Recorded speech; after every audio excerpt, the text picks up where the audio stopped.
welcome to another Game Nexus hardware review. Today we'll be looking at the Game Axe portable game system.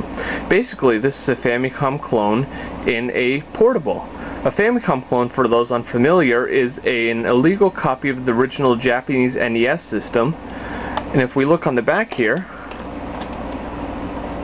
there is a compartment for batteries on each side, 3 batteries for each side, 6 AA batteries in all. And of course, luckily, right on the top there, where you see the cord hanging out, is where the AC adapter would go. Because consoles such as this tend to eat batteries, especially with its LCD screen. Now, if you look on each of the sides here, you'll see that there is a controller port. But you might be thinking to yourself, those controller ports don't exactly look standard. My regular Nintendo controllers won't fit. Of course they won't fit. They'll only fit these weird controller plugs, which look more or less like a Sega Genesis or Atari 2600 plugs. And they'll only work with these unlicensed controllers, such as this one that looks like a original PlayStation controller. On the bottom of the system here, there is a switch to turn the LCD off and a reset button. Now, the reason the switch to turn the LCD off is there is because right here in the corner, if you can see that, there is a AV out, which will allow you to connect the standard Sega Genesis 2 AV cable and plug it into your TV for playing on the television. Now, this system takes your standard Famicom cartridges, and it has a rather large screen for a portable, only one little speaker over there since the NES was mono anyway. Now, all you gotta do here, if you just want to play a game, is take a Famicom cartridge. We're gonna take this one because it's like the only real Famicom cartridge I have. Just plug it into the system, and then you turn on your system, and you got a image on the screen there that you can then go on and play the game.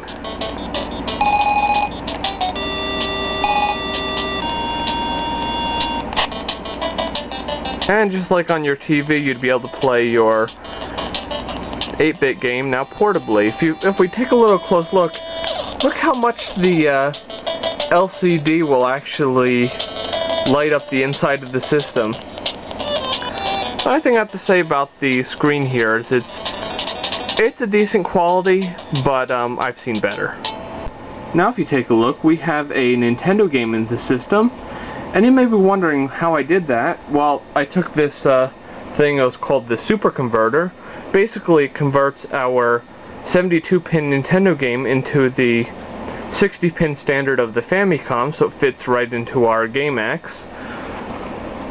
I plugged in the controller here, and I also plugged in the AV right into our television over there, so we can play The Legend of Zelda on our Game Axe on our TV.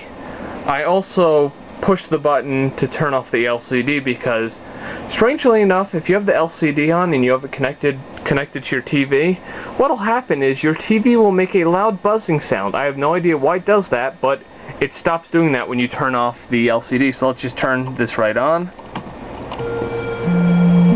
And the Legend of Zelda screen comes right on there. And let's see how this thing performs when playing Nintendo games.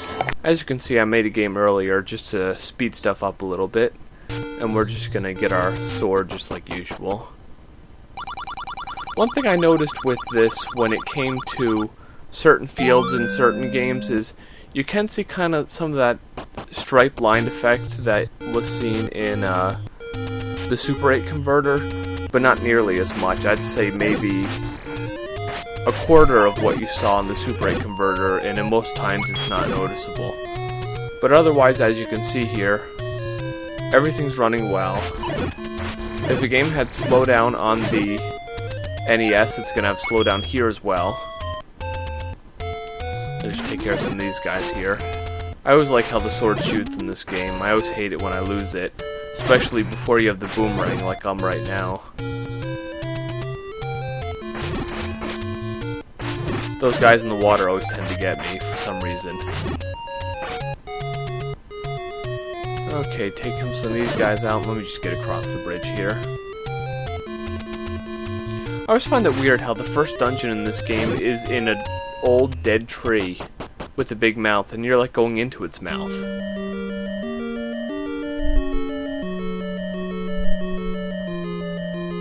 I always thought these skeletons were kind of strange, especially the one with the key in the middle. But then again, this was Nintendo, and those were decent skeletons for Nintendo. This game really does bring back the memories. Although, strangely enough, I did play Zelda 2 first, and I still like that game better than I do this one.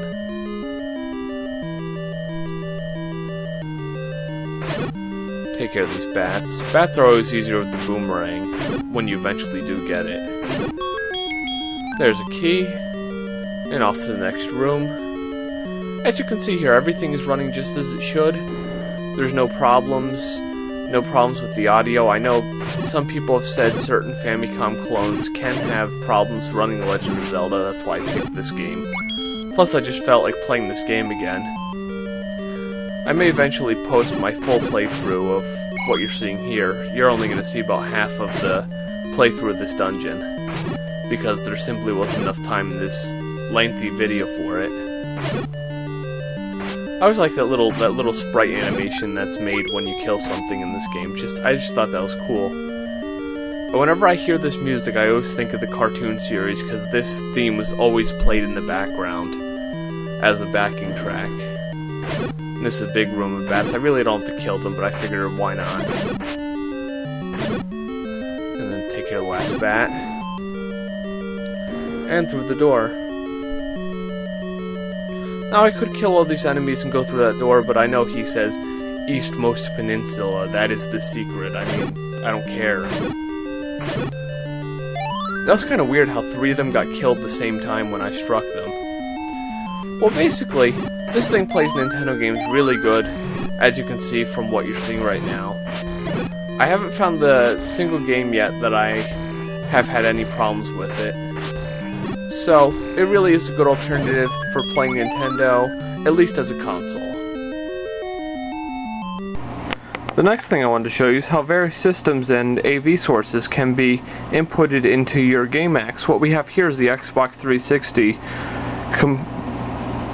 composite cables. You have the left and right audio going into the combiner here, which goes into this adapter, and then the video goes into the other side. So all you gotta do is push the plug into this side, which is basically just like your earphone phono plug, and then you just turn on the system, and what do you know, you got your Xbox 360 playing on the little Game Axe screen.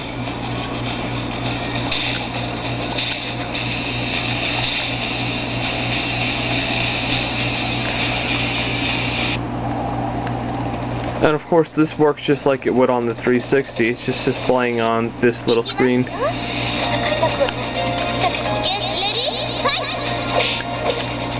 I'm trying to play with one hand here.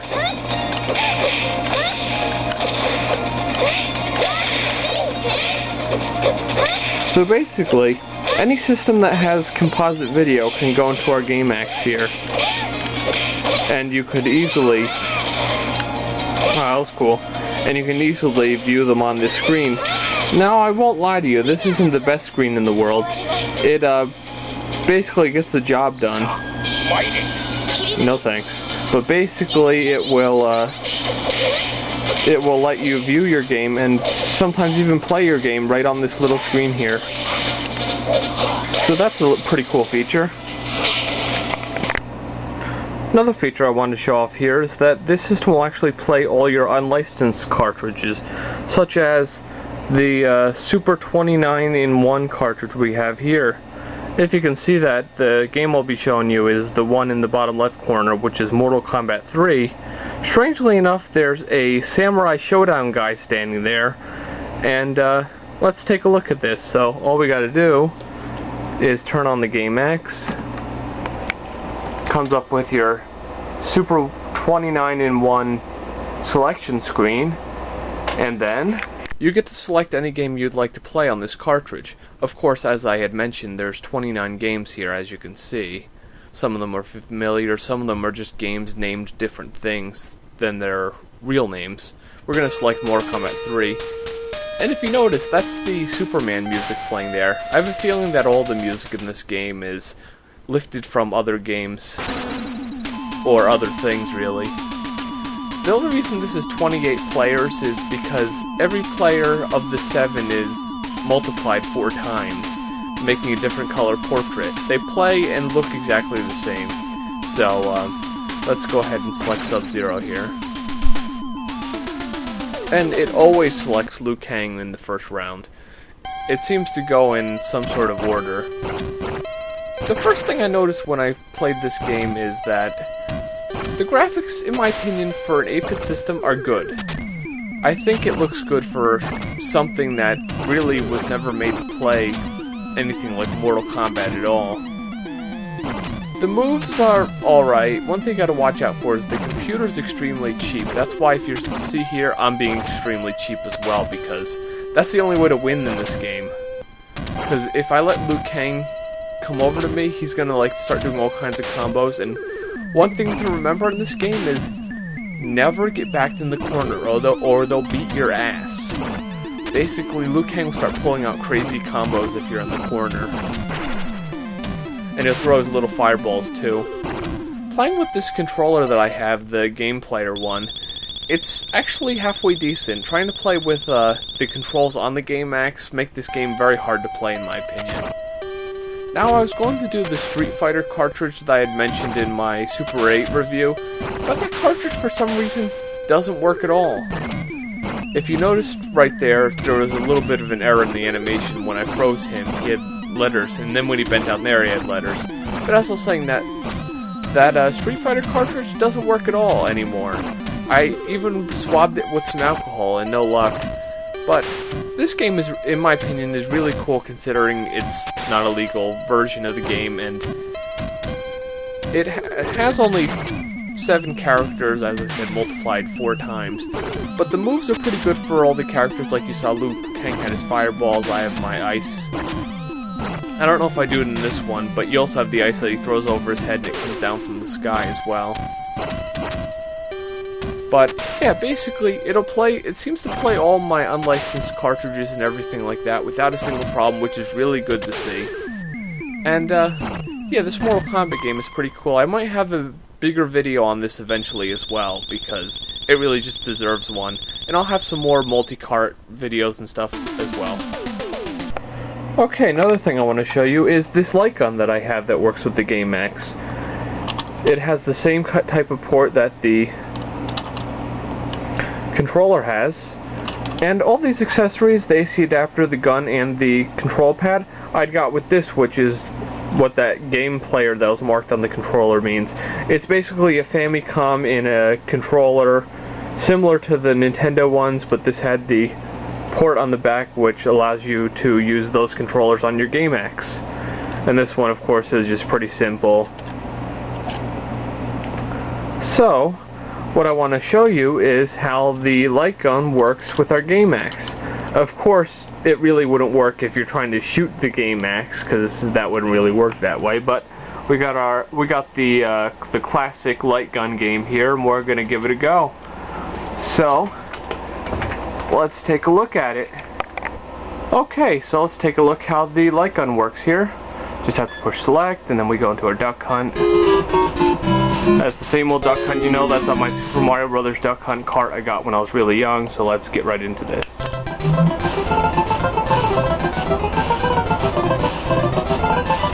Roof, roof.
And as you can see, the gun really works quite well with the Game Axe connected to our television set. Let's take a few more of these ducks out. The only thing I have to say about this gun is it feels like it's made out of that cheap plastic that a lot of the Chinese stuff is made out of. It feels a little more flimsy than your normal American gun would be, so other than that, it's a great gun. It's very accurate. In fact, it's accurate to a fault. It's so accurate, but I definitely say this is a great gun to use, considering it's not a first-party Nintendo gun, and it still gets the job done. And of course, as I said, it looks a little bit more realistic than your regular gun would as well.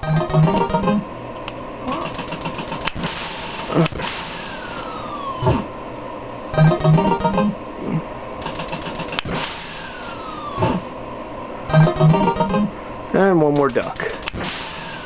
And he's gone.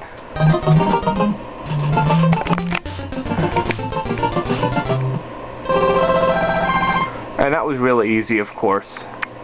So there the dog goes. Well, that's the gun. It works really great, and it's really cool. The last thing I wanted to show you was the instructions in the box.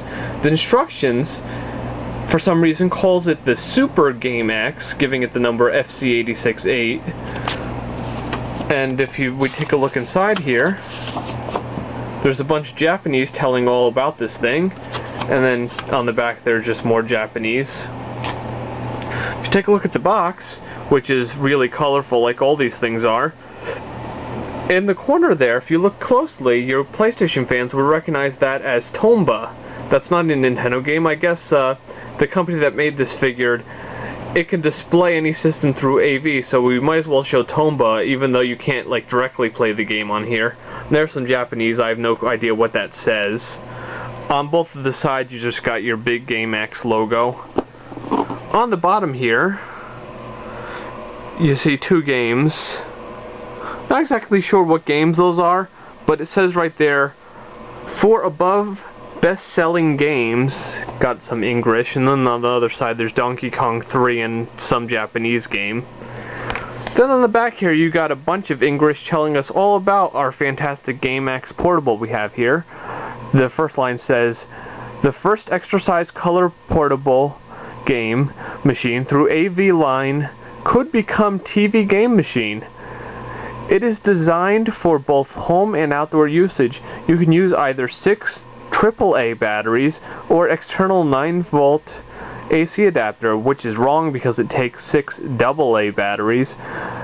Next line says, the perfect design that no other company ever done is lightweighted and convenient. It breaks your limitation for playing it.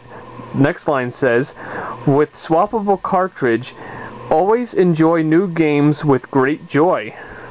And the last one says, we have thousands of games, plural possessive, software, in stock for your choice. External AV cable enables your flexibility to play the game. Well, that's all I have to say about the Game Axe Portable. Basically, it's a great little portable, great little unlicensed piece of machinery here. And really, it's really cool for collectors. I really couldn't see it being all that good for actually playing portably. The problem with the Nintendo game in the adapter is it's great if it stays stationary, but if it wiggles ever so slightly, the game will crash and it won't be able to be played anymore. So, great little collectible, plays Famicom games great, not so good with the NES games. This has been Game Master 14, and I will see you later.